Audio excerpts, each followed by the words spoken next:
aya sababaraha bupati anu sok mabok termasuk gubernur pengamanan polisi jeung abrina nu mabok ambalaya atuh deuk kumaha geus kaditu kok aman-aman amat sih PNS mabok eueuh anu di penjara itu keneh polisi mabok aya lain pengedar mah kurang kadengen aja aman-aman bae kitu keneh nu lain-lain ge ku araraman bae lantaran teu dilaksanakeun jeung ditegakkeun Al-Qur'anul Karim satungtung teu negakeun hukum Allah cilaka nagara oyag-oyagan bae wa man lam yahkum bima anzalallah faulaika humul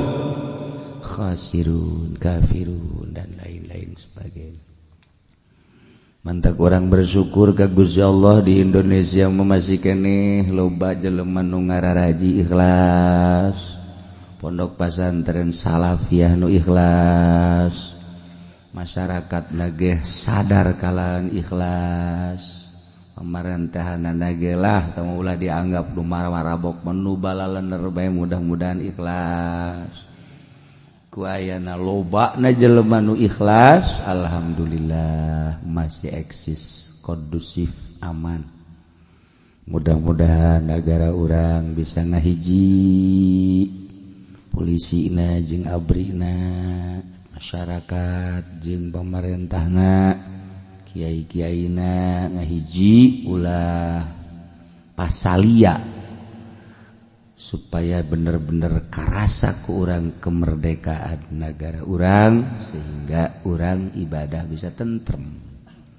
bisa aman urang bisa maca Quran tamat deui ge aman urang atuh bisa sedekah ngabangun masjid mushola majlis aman urang bisa darariuki ngararaji ku sebab aman ku aman-amanan kayak urang bisa kawin deui tenang eta mah urusan huru hara di imah malah leutik teh urang tik teh lain negara teh atuh lah paling ge peupeus piring dah gelas wajar teh pos kitu wajar sapoe 12 piring pupus masalah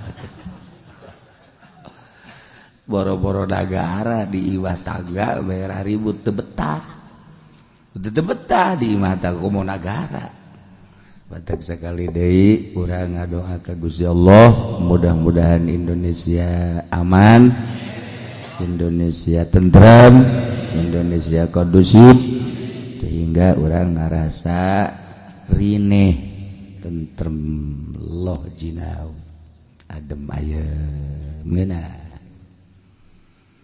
segala rupa ge diaturna ku Allah mantak atuh ka Allah we urang bebeja mun aya naon-naon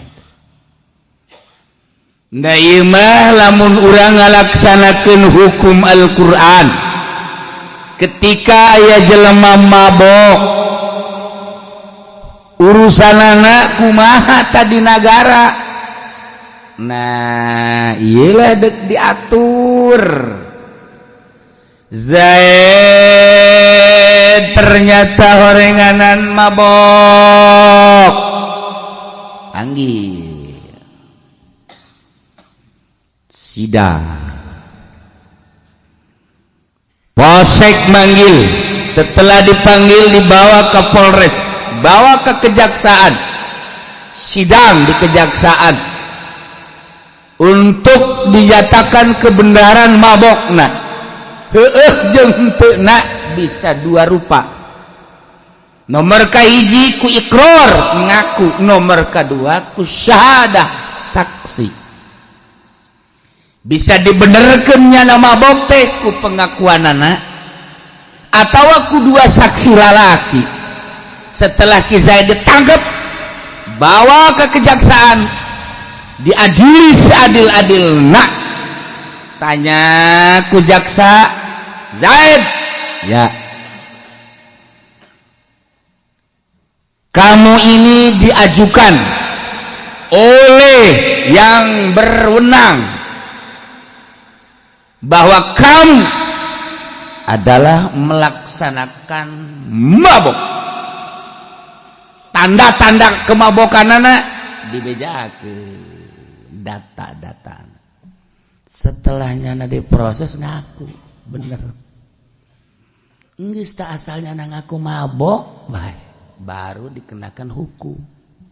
Jadi encan ngaku mah kajunting yang hukum mah ge ulah waka dihukum. Kena ngaku heula. Atawa nyana teh aya saksi dua. Zaid diajukan ke meja hijau. Kasusnya adalah kasus were, kasus mabok. Setelah disidang, aya dua saksi.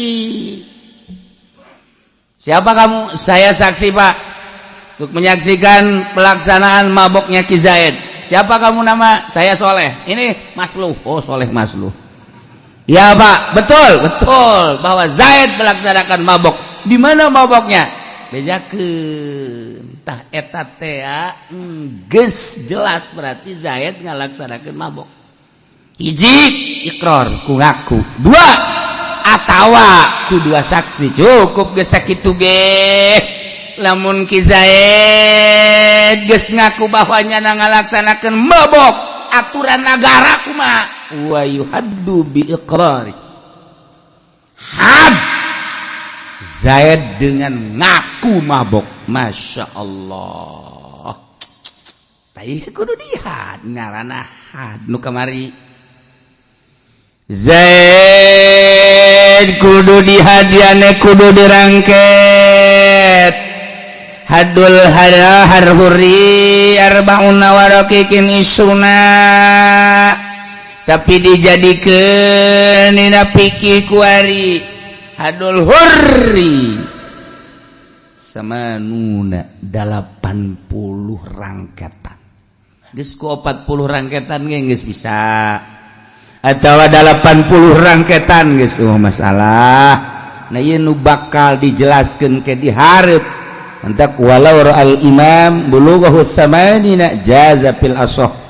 Berbagai pertimbangan-pertimbangan nu kamari ku urang geus dibahas, dijadikeunlah kuari hukum anu geus nyata 80 rangketan. Cara ngarangketna ke di hari. Lamun ieu dilaksanakeun di Indonesia geus aman. Aman atuh. Kuari mah aya nu mabok bawa ka polsek nego. Beda ini lain hukum anu berangkat teh nego. Nah, anu eta tadina urusanana 40 juta. Negosiasi 20. Ya, nego jalan tukang 15 juta. Ya hukum bisa dibeli. Iyalah Indonesia. Di Indonesia mah kos kita hukum teh bisa diamankan ku pembelian. Atau dek diamankan teu kudu dibeli, bebas bae. Iman teu kudu dibeli.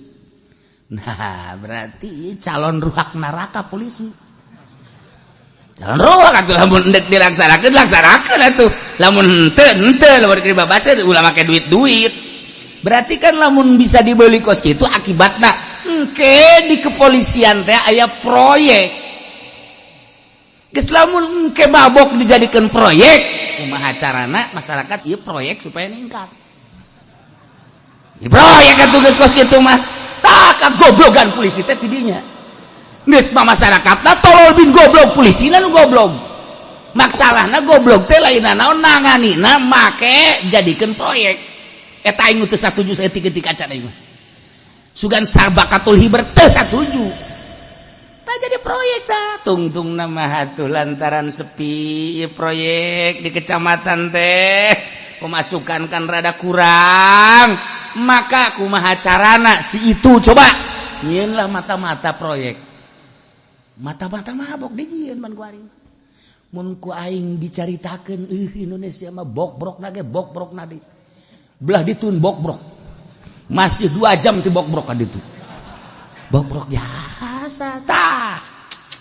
Aduh, lamun urang geus teu ngadoa ka Gusti Allah deuk kumaha. Mantap kurang doakeun mudah-mudahan polisi jadi jara ditasawuf kabeh. siapa seri lain amin goblok meureun ku moal-moalna meureun deres we tasawuf pajar teu beukeun ka duit pan ahli tasawuf teu beukeun ka duit mah boro-boro polisi tuh kiai deh nu tasawuf geus lah urang tasawuf balhur teh atuh mudah-mudahan polisi teu pati bareukieun kana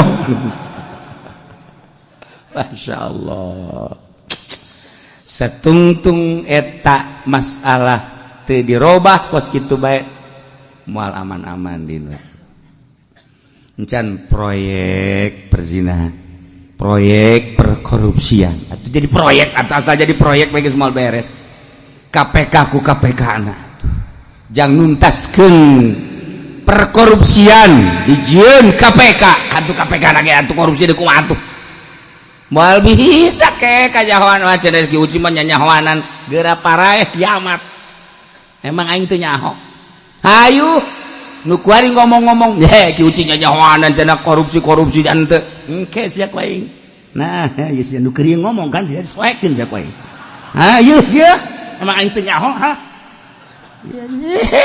parangsana nailah nu mantak urang ngaji maksudna supaya ngerenyet sieun teu ngaji makan ngerenyet hiji urang jadi masyarakat supaya sieun oh koreng di dunia ge kudu jihad lain lalawora teu selesai di dunia lain berarti aman di akhirat dilanjut nu mantak angel ge engke urang persidangan nyidang saurang bae ge permabokan perkorupsian dan lain-lain sebagainya angel saurang bae ge komo lamun ka ditung baris jana datang ka anu barisan 1 juta. Da 1 juta kan di Indonesia ge tahun sabaraha teh cak Raden Umairah 135 juta. Eta penduduk Indonesia eta tahun sabaraha kuari ge sabaraha. Da tanya nu pangtungtungna sidang. Teu ge dical anggeus hiji ge angel jasa nu pangtungtungna geus nyana mah geus menta bae pan meureun ka malaikat geus lah ka neraka angel. Angel. Masya Allah bayangkan ke urang ngantri endek nah gitu ngaranna ngantri endek berobat bagi angel ngantri urang dek nyieun KTP angel ngantri urang di kitu naon gitu ngaranna pelabuhan bagi angel atau komo ieu persidangan waduh angel jasa nah ke dirasakan di akhirat hanya jelema-jelema anu istimewa lah anu asup ka surga yadkhulunal jannata bighairi hisab anu tadi hitung-hitung deui geus brul ka salaroga pontongan kieu mah dadah sarari geus saudara ya Allah ya Rabbi Gusti lamun lain aya fadl Allah geus pikumaha tak alhamdulillah urang sugan bae ku diukna di pengajian aju urang ngesang kesang urang teh mawa urang ka sorga matak nu teu ngesang mal ka sorga kesang bebeja ka Gusti abdi kesang naon sia kesang waktu ngaji di Cilongok jadi ieu kula saksi bahwa nyana ngaji kula ieu jadi saksina kesang geus atuh jak kebal teuing ieu mah ieu lamun nungguan itu geus beja kula saksina gitu. Sia kesangan kunaon lapar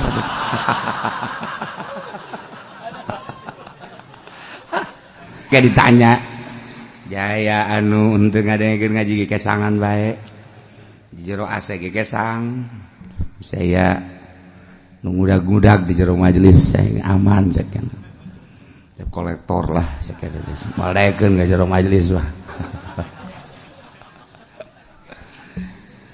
yuhadu dihadzat sebagai pemabuk numantak dihad ku nagara bikrarihi lantaran ngaku bahwa nyana mabok had atawa had laki zaid bi syahadati rajulain ku saksi dua saksina lalaki kumaha lamun nyaksianana dua awewe terjadi kumaha lamun saksina dua awewe jeung hiji lalaki jadi tetep bae dua lalaki awewe teu bisa jadikeun saksi. Kumaha lamun Zaid hanya sekedar kaambe bau anggur doang nu kos kieu yeuh adapun ngaku jan henteu saksi teu aya la birihi khamrin ulah dihad jeung teu meunang dihad ku nagara hanya sekedar bau anggur atawa Zaid gapanggih teh keur mabok saksi eueuh ngaku ge henteu teu meunang dihad atawa ki Zaid keur utah nah kapagi ku kanit nah iya jelema utah ye bawa ka polsek teu bisa dihad sakadar utah sebab mungkin bae nyana utahna lantaran kulantaran naik mobil utah mobil beda kan bulak biluk aja leng ya orang kampung lah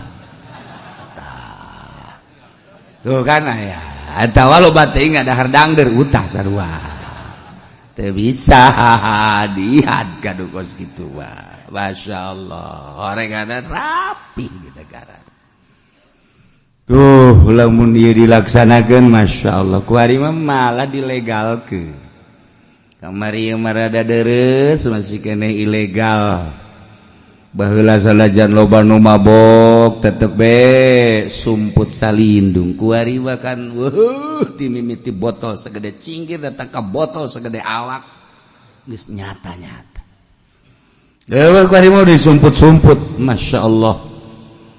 Nah lamun aya nu mabok kemudian teu diadili engke bakalna RT dipanggil di akhirat lurah dipanggil camat dipanggil bupati dipanggil gubernur dipanggil engke terakhir Bapak RI 1 kunaon teu dilaksanakeun kok berat teu amat sih ngalaksanakeun hukum Al-Qur'an mangkani nyaho hukum Al-Qur'an teh seperti kitu aju kuari diantep bae nah ieu pancena negara urang mah lain negara Islam negara demokrasi mayoritas Islam kunaon teu diterapkeun aya demokrasi mah teu ningali mayoritas teu ningali naon nu penting mah pokona mah aya kesamaan atuh kunaon teu boga niatan aya ngarobah Quran dibaca bahkan di musabakohkeun hanya dibaca doang mah teu naonan teu diterapkeun. Nah, ieu mah ngan sakadar supaya nyaho bae engke ge RT. Digaji henteu. Ngalaraka jojong. Nah, ieu nu bakal bahaya.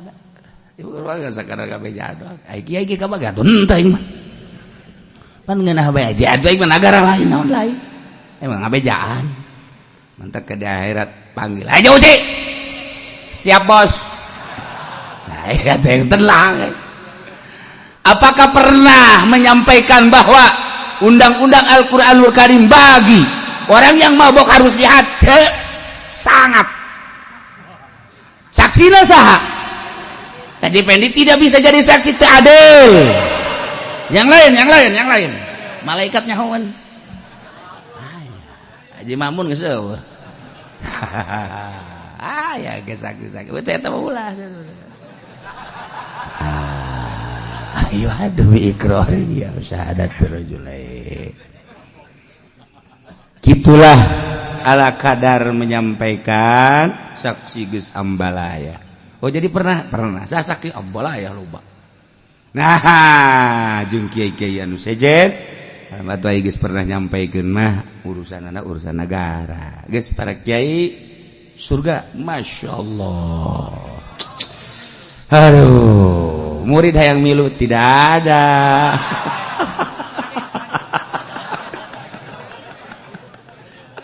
Dipilih heula tetap pilih wa yafi bi ikrarin cukup hadina pengakuan cukup jangan syahadatin jeung saksi saribah khamran nu nyaksian karena nginumna Ki Zaid sebagai pelaku nginum khamar cukup baik. Maksudna kumaha ye teu kudu diperinci-perinci. Zaid setelah diproses ternyata dalam proses sanana teu kudu hese beleke nyana ngaku, ya Pak saya mabok Pak, teu kudu dirinci mabokna iraha, kemudian mabok minuman naon mun obat kitu pelna naon meulina di saha, kemudian gitu di mana teu kudu geus cukup Zaid mabok Zaid bae.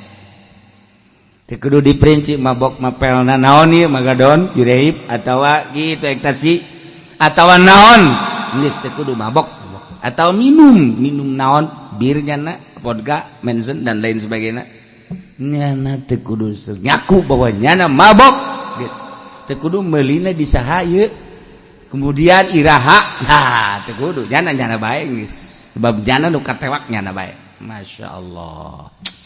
Atawa nyaksian ku saksi anu nyaksian kana nginumna kana minuman Zaid minum bir aya saksi Zaid disaksian ku Soleh jeung Masluh cukup bae sakitu henteu kudu diperinci-perinci.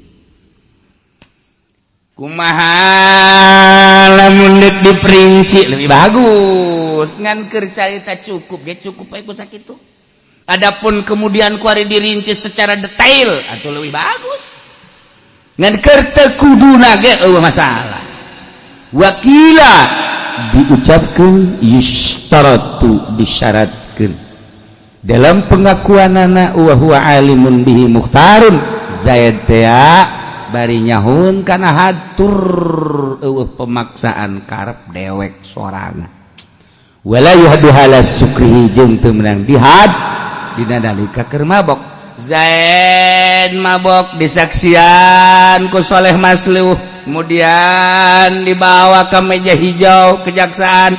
Setelah ditinggali Ki Zaid masih kene mabok ulah wakadihad sebab maksudna had supaya nyana sadar bahwa korenganan jelema mabok teh ieu kudu dihad. Jelema anu keur mabok kene deuk kumaha sadarna tuh geus disadarkeun heula sabaraha poe heula kena sadar nyambung heula ngomongna dedeleuanana kan nu mabok makan teh nyambung. Setelah engke geus nyambung sadar karak hukum dikenakeun sebab maksudna supaya tobat. Geus kulantaran nyana mun keur mabok ieu pangaruhna naon moal bisa tobat keur teu nyahona naon maka teu meunang dilaksanakeun had ketika mabok.